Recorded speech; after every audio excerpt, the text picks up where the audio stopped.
নমস্কার বন্ধুরা, আশা করি সবাই ভালো আছেন। দিনে দিনে আমেরিকা এক ভয়ঙ্কর ফাঁদে আটকে যাচ্ছে। হ্যাঁ, একদম ঠিকই শুনেছেন। যে সুপার পাওয়ারের একটা হুঙ্কারে একটা সময় পুরো বিশ্ব কাঁপত, আজ সেই যুক্তরাষ্ট্র নিজের পাতা জালেই নিজেরা কুপকাত হচ্ছে। আর তাদের এই সর্বনাশের মাস্টারমাইন্ড আর কেউ নয়, স্বয়ং চীন। ওমান উপসাগরে আমেরিকার বিশাল যুদ্ধজাহাজগুলো যখন যুদ্ধের প্রস্তুতি নিচ্ছে, ঠিক তখনই মার্কিন অবরোধকে বুড়ো আঙুল দেখিয়ে কিভাবে চীনা তেলের জাহাজ বুক ফুলিয়ে সমুদ্র পার হলো। কেন আমেরিকার 20 লক্ষ ডলারের অত্যাধুনিক মিসাইল আজ মাত্র 30,000 ডলারের একটা খেলনা ড্রোনের কাছে হার মানছে। আজকের ভিডিওতে আমরা এমন এক ভূরাজনৈতিক সমীকরণ ফাঁস করব, যা শুনলে আপনি বুঝতে পারবেন তৃতীয় বিশ্বযুদ্ধ আসলে শুরু হয়ে গেছে। আর সেই যুদ্ধে আমেরিকা নীরবে রক্তক্ষরণ করছে। ঘটনার শুরুটা একটু খেয়াল করুন। কিছুদিন আগেই অত্যন্ত কড়া ভাষায় ঘোষণা করা হয়েছিল যে ইরানের কোনো বন্দরে কোনো জাহাজ ঢুকলে বা বেরোলে সেটাকে সাথে সাথে জব্দ করা হবে। এই হুমকির পরপরই ওমান উপসাগরে আমেরিকা তাদের 15টি অত্যাধুনিক যুদ্ধজাহাজ মোতায়েন করে। পুরো বিশ্ব ভাবছিল এবার হয়তো মধ্যপ্রাচ্যে একটা প্রলয়কারী ধ্বংসলীলা শুরু হতে যাচ্ছে। কিন্তু অবাক করা বিষয় হলো, এই কঠোর নৌ অবরোধের মাঝখান দিয়েই রিচ স্টারি নামের একটি কালো তালিকাভুক্ত চীনা জাহাজ একদম বুক ফুলিয়ে হরমুজ প্রণালী পার হয়ে গেল। শুধু পারই হয়নি, জাহাজটি রীতিমতো ইরানের নিজস্ব সিস্টেমে টোল দিয়ে তারপর বের হয়েছে। আমেরিকার চোখের সামনে দিয়ে এই ঘটনা ঘটলেও তাদের শক্তিশালী যুদ্ধজাহাজগুলো একটা গুলি ছোড়ারও সাহস পায়নি। এখন প্রশ্ন হলো, যে আমেরিকা ইরাক বা আফগানিস্তানে চোখের পলকে হামলা চালিয়েছিল, তারা আজ চীনের একটা সাধারণ তেলের জাহাজের সামনে কেন এমন নীরব? তারা কি তবে সত্যিই ভেতর থেকে ভয় পেয়ে গেছে, নাকি এর পেছনে রয়েছে আরো গভীর কোনো অর্থনৈতিক ফাঁদ? এই নীরবতার পেছনের আসল কারণটা লুকিয়ে আছে আধুনিক যুদ্ধের এক অদ্ভুত এবং ভয়াবহ অঙ্কের মধ্যে। যুদ্ধের ময়দানে এখন নতুন ত্রাস হয়ে দাঁড়িয়েছে ইরানের শাহেদ 136 কামিকাজে ড্রোন।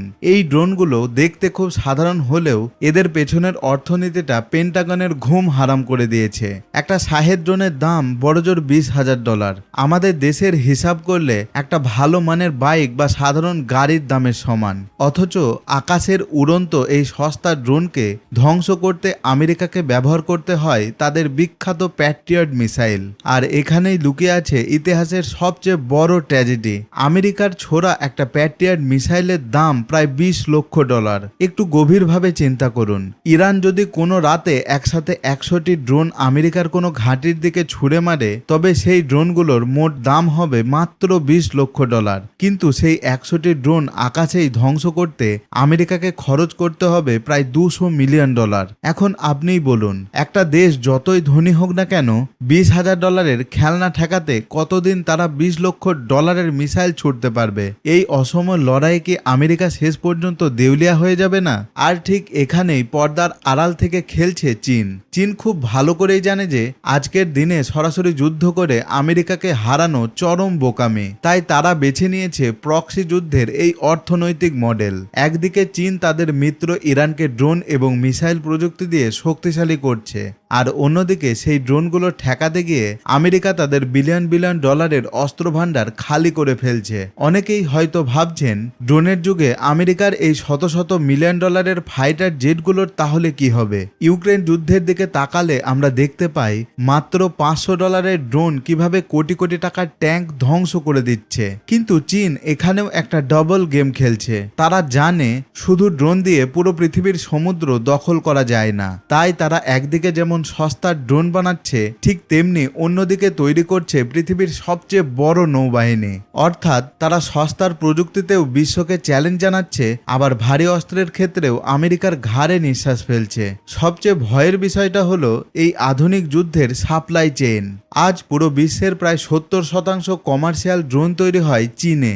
ড্রোনের ভিতরে থাকা ছোট্ট চিপ থেকে শুরু করে ব্যাটারি এবং মোটর, সবকিছুর কাঁচামাল চীনের হাতের মুঠোয়। আমেরিকা যদি আজ উপলব্ধি করে যে তাদেরও সস্তার ড্রোন বানাতে হবে, তাহলে তাদের সেই ড্রোনের যন্ত্রাংশগুলো পরোক্ষভাবে সেই চীন থেকেই কিনতে হবে। এর মানে কি দাঁড়ালো? আমেরিকা যার বিরুদ্ধে লড়তে চাইছে তাদের অস্ত্র বানানোর সেই চাবিকাঠিটা রাখা আছে সেই শত্রুর কাছেই। এই সাপ্লাই চেনের ফাঁদ থেকে বের হওয়া আমেরিকার জন্য এখন প্রায় অসম্ভব হয়ে দাঁড়িয়েছে। ভিডিওর শুরুতে আমরা যে প্রশ্নটা তুলেছিলাম, আমেরিকা কি তবে নিজেদের পাতা ফাঁদেই আটকে গেছে? আজকের এই আলোচনা থেকে নিশ্চয়ই পুরো বিষয়টা আপনাদের কাছে পরিষ্কার হয়ে গেছে। $20,000 ড্রোনের ফাঁদে ফেলে আমেরিকাকে অর্থনৈতিকভাবে পঙ্গু করে দেওয়ার এই যে চীনা মাস্টার প্ল্যান, তা মার্কিন অবরোধকেও আজ হাস্যকর বানিয়ে দিয়েছে। হরমুজ প্রণালী দিয়ে বুক ফুলিয়ে পার হয়ে যাওয়া এই চীনা জাহাজটি আসলে কেবল তেল নিয়ে যায়নি, বরং আমেরিকার সুপার পাওয়ার ইমেজের কফিনের শেষ পেরেকটি ঠুকে দিয়ে গেছে। এখন আপনাদের কি মনে হয়, আমেরিকা কি এই দেউলিয়া হওয়ার গেম বুঝতে পেরে শেষ পর্যন্ত যুদ্ধ থেকে পিছিয়ে আসবে, নাকি ড্রোনের বিপরীতে নতুন কোনো সস্তা প্রযুক্তি আবিষ্কার করে চীনকে পাল্টা জবাব দেবে? আপনাদের মতামত অবশ্যই কমেন্টে জানাবেন। ভিডিওটি ভালো লাগলে একটি লাইক করে বন্ধুদের সাথে শেয়ার করে দেবেন। আর আমাদের চ্যানেলটি যারা এখনো সাবস্ক্রাইব করেনি তারা অবশ্যই চ্যানেলটিকে সাবস্ক্রাইব করে রাখুন, কারণ আগামী দিনে আরও ভালো ভালো ভিডিও আমরা আমাদের এই চ্যানেলে উপস্থাপনা করতে চলেছি। আজকের মতো এই পর্যন্তই, দেখা হবে পরবর্তী ভিডিওতে। ততক্ষণ পর্যন্ত ভালো থাকবেন, সুস্থ থাকবেন আর সকলকে ভালো রাখার চেষ্টা করবেন।